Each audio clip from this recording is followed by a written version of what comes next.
Silakan Yang Berhormat Pokok Sena. 14 minit, Yang Berhormat. Terima kasih. Assalamualaikum warahmatullahi wabarakatuh. Salam sejahtera. Terima kasih Tan Sri Yang Dipertua. Saya bangun untuk terlibat dalam perbahasan titah diraja baru-baru ini. Dan apa yang lebih penting ialah antara persoalan yang ditekankan oleh Kebawah Duli Tuanku ialah meminta supaya kerajaan memberikan tumpuan dan menyeru kepada ahli-ahli politik ini cukup-cukuplah berpolitik siang dan malam, seharusnya memberikan fokus tumpuan kepada kehidupan masyarakat dan rakyat yang sedang berhadapan dengan permasalahan kehidupan.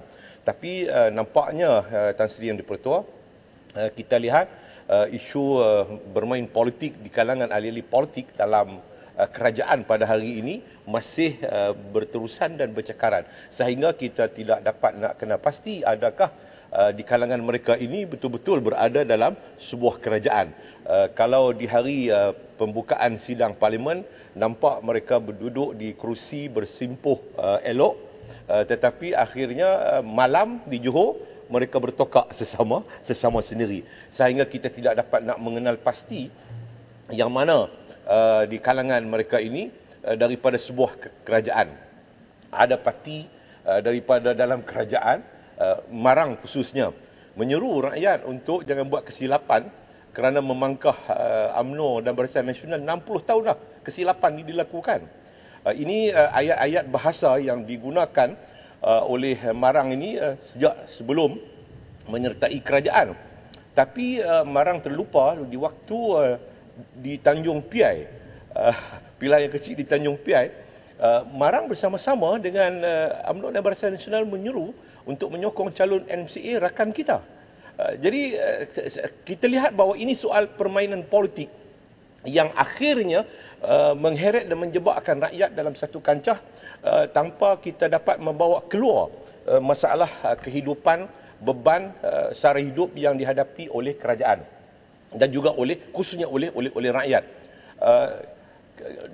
Di Johor kalau kita lihat bahawa tempoh untuk mereka memerintah masih ada dalam sampai tahun 2023. Tetapi dibubarkan Dewan Undangan Negeri, mereka membuang kuasa walaupun mereka sedang berkuasa. Mereka boleh lagi berkuasa untuk sampai 2023. Tetapi akhirnya mereka buang kuasa dan mereka minta pula rakyat untuk beri kuasa kepada mereka. Paguh menyalahkan UMNO dan Barisan Nasional, sedangkan dialah yang menyerahkan kerusi Menteri Besar yang dipegang oleh Dr. Syahrudin daripada Bersatu Perikatan Nasional kepada UMNO pada Februari 2020. Jadi orang jadi bercelaru. Apakah ini merupakan suatu keadaan yang boleh memberikan kelegaan kepada kehidupan masyarakat dan rakyat? Jadi saya nak menyuruh kepada semua pihak supaya khususnya kepada kerajaan, Perdana Menteri, berhentilah daripada duk pergi kempen di Johor. Buat apa?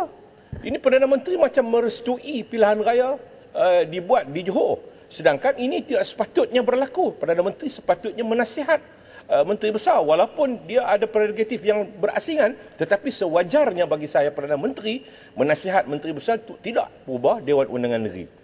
Dan hari ini saya lihat bahawa Perdana Menteri masih mendiamkan diri apabila timbalan Presiden UMNO menyatakan bahawa pendirian UMNO Barisan Nasional selepas pilihan raya negeri Johor ini, mereka akan pastikan Perdana Menteri untuk membubarkan Parlimen.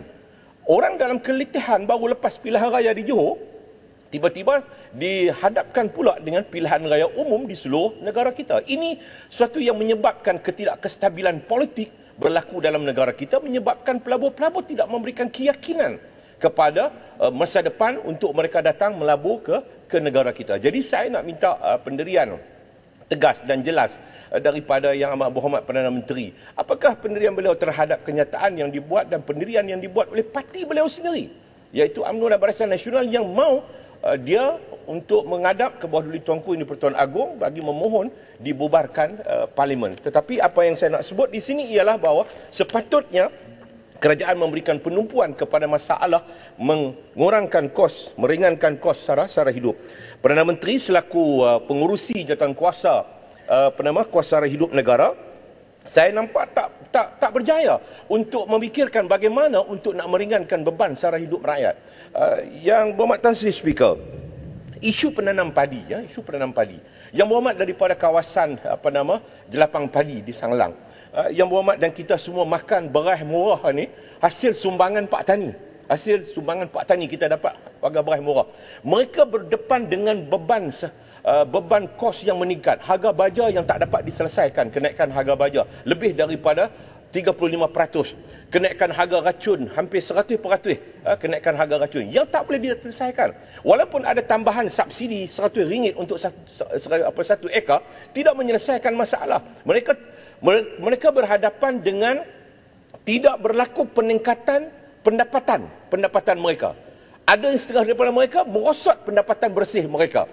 Kenapa? Kerana peningkatan harga baja mesin naik daripada 10 kepada 120, ada 130. Ini upah untuk traktor untuk musim akan datang akan naik lagi. Jadi semua ini tidak dipedulikan oleh pihak kerajaan bagaimana untuk nak meringankan beban hidup mereka. Sedangkan mereka menyumbang kepada makanan utama negara kita, iaitu nasi yang dihasil daripada beras.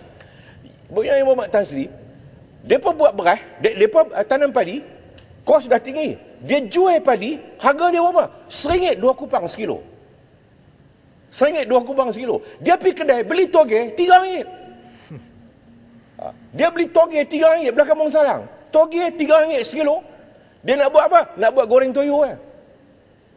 Bayangkan, macam mana dia menyumbang makanan utama negara kita. Kita boleh harga beras masih murah, tetapi dia tanam padi dengan kos yang meningkat, tetapi kerajaan menetapkan hanya harga RM1 2 kupang sekilo.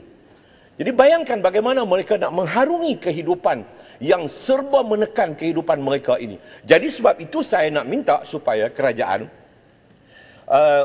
perlu buat semakan semula. Sama ada semakan terhadap harga padi yang mungkin bagi saya agak sukar untuk kerajaan nak buat semakan harga padi. Kerana jawapan standard yang diberikan oleh kerajaan ialah kalau kita naikkan harga padi akan menyebabkan berlaku kenaikan harga beras. Saya boleh terima, mungkin saya boleh terima, tetapi perlu ada semakan semula kepada subsidi harga padi untuk membantu petani padi ini mengurangkan kos kos mereka dan menambahkan pendapatan mereka, dan kita seharusnya berterima kasih kepada petani-petani yang telah memberikan satu sumbangan yang sangat besar kepada negara kita. Jadi ini yang saya mohon supaya semakan terhadap subsidi harga khususnya, dan kalau boleh subsidi padi, bukan subsidi harga tetapi subsidi harga padi, kalau boleh kepada subsidi harga padi itu sendiri. Kemudian saya nak tanya tentang laporan mengatakan bahawa LPP sekarang ini telah pun mengeluarkan satu perkeliling untuk membolehkan kumpulan-kumpulan pengurusan tertinggi, pengurusan profesional ini ditanggung pembiayaan yuran kelab golf mereka sampai RM4,000 menggunakan dana daripada LPP. Sedangkan bagi saya bahawa ini sesuatu yang tidak sewajarnya apabila dana LPP Pak Tani Peladang ini digunakan hanya untuk satu jenis sukan golf yang tidak mendatangkan manfaat kepada kelompok Pak Tani dan peladang-peladang. Mereka main golf juga, mereka bawa tajak pergi ke bendang dan sebagainya untuk membersihkan sawah padi mereka ataupun kebun mereka dan sebagainya. Tetapi dalam konteks pengurusan tertinggi, tiba-tiba keluar perkeliling untuk membenarkan supaya pegawai-pegawai di peringkat pengurusan tertinggi dan profesional ini boleh klaim sepanjang perkhidmatan mereka untuk menyertai kelab golf ini RM4,000. Jadi saya minta supaya kerajaan menjelaskan kepada saya berapakah jumlah yang telah pun diguna untuk pembiayaan ini untuk kita dapat telus dengan ahli-ahli kepada lembaga pertubuhan peladang itu sendiri. Kemudian soal isu integriti. Soal integriti. Dalam waktu kerajaan PH, kita telah pun menubuhkan satu jawatankuasa siasatan tadbir urus perolehan keuangan kerajaan JKS di bawah Jabatan Perdana Menteri dalam tahun 2018. Dan saya telah pun dipahamkan daripada satu jawapan pada Disember yang lalu bahawa jawatankuasa ini telah pun tidak tidak disambung. Mereka telah pun berakhir. Jawatankuasa ini tempoh dia telah berakhir dan tidak disambung semula. Sedangkan JKS ini telah pun mengenal pasti 39 kes perolehan tadbir urus dan keuangan dan keuangan kerajaan untuk siasatan. Siasatan berkaitan melibatkan 8 kementerian dan secara keseluruhannya jumlah siasatan telah dibuat berdasarkan kepada kementerian adalah seperti berikut. Kementerian Pertahanan 26 siasatan. Ini di bawah Tan Sri Amrin Buang. Kementerian Pengangkutan Malaysia 2 siasatan, Kementerian Pendidikan Malaysia 4 siasatan, Kementerian Perumahan Kerajaan Tempatan 1 siasatan, Kementerian Air 1 siasatan, Kementerian Kesihatan 2 siasatan, Kementerian Dalam Negeri 1 siasatan, Kementerian Tenaga dan Sumber Asli 1 siasatan, Kementerian Sumber Manusia 1 siasatan. Jadi saya nak tahu bahawa apakah hasil siasatan itu? Apakah penemuan-penemuan siasatan itu? Dan apakah cadangan-cadangan yang telah pun dibuat oleh jawatankuasa ini kepada kementerian dan apakah langkah-langkah yang telah pun diambil untuk memberikan jawapan yang sepatutnya kepada jawatankuasa ini. Dan saya nak tanya bahawa kenapa jawatankuasa ini ditamatkan tempoh dan tidak disambung semula. Sedangkan dia sangat memberikan faedah yang besar untuk memastikan satu pemantauan terhadap pengurusan keuangan, perolehan keuangan yang telah pun dijalankan di dalam setiap kementerian-kementerian. Kemudian akhir sekali yang saya nak sebut ialah berkaitan dengan gaji sektor awam. Gaji sektor awam. Saya melihat bahawa soal gaji sektor awam ini perlu diberikan perhatian oleh pihak kerajaan kerana ada lebih daripada jawapan yang diberikan kepada saya, lebih daripada 600,000 gaji mereka ini di bawah paras kemiskinan, di bawah paras pendapatan kemiskinan. Dan sudah tentu ini akan menyebabkan satu keadaan yang tidak baik kepada sektor awam dan mereka harus diberikan perhatian yang serius oleh pihak kerajaan. Sebab bagi saya bahawa macam mana kita nak capai seperti pernah yang saya sebut dalam dewan ini sebelum ini, bagaimana kita nak capai apa yang disebut oleh Yang Amat Berhormat Perdana Menteri dalam RMK 12, iaitu pendapatan isi rumah sebanyak 10,000. Kalau gaji sektor perkhidmatan awam ini ada lagi 600,000 orang yang gaji mereka itu di bawah PJK, di bawah pendapatan garis kemiskinan. Jadi macam mana mereka nak capai kalau satu isi rumah itu hanya seorang ataupun 2 orang saja bekerja. Jadi perlu kepada sampai 4 ataupun 5 orang dalam isi rumah itu gaji 2,500 baru mungkin mereka boleh capai untuk pendapatan isi rumah sebanyak 10,000 ringgit. Jadi saya mohon supaya kerajaan dapat memberikan ataupun membuat satu semakan semula terhadap persoalan gaji ini, soal pendapatan ini. Jangan di waktu mereka sedang bekerja, mereka sudah pun berada dalam keadaan yang sangat menekan kehidupan mereka. Jadi itulah yang saya minta supaya pihak kerajaan dapat memberikan satu penjelasan yang serius supaya kita dapat memastikan apa yang telah pun dititahkan oleh Kebawah Duli Tuanku Yang di-Pertuan Agong itu akan dapat diberikan perhatian. Dia bukan satu bahan hanya untuk dikupas, untuk dibahas di Dewan Yang Mulia ini, tetapi tiada tindakan yang dibuat oleh pihak kerajaan. Kita tak mau ada mereka berikram. Hari ini masing-masing nak tunjuk Datuk Yang di-Pertua, masing-masing nak tunjuk hero lawan rasuah. Hero lawan rasuah. Pekan mari sini pun nak tunjuk kata dia hero lawan rasuah.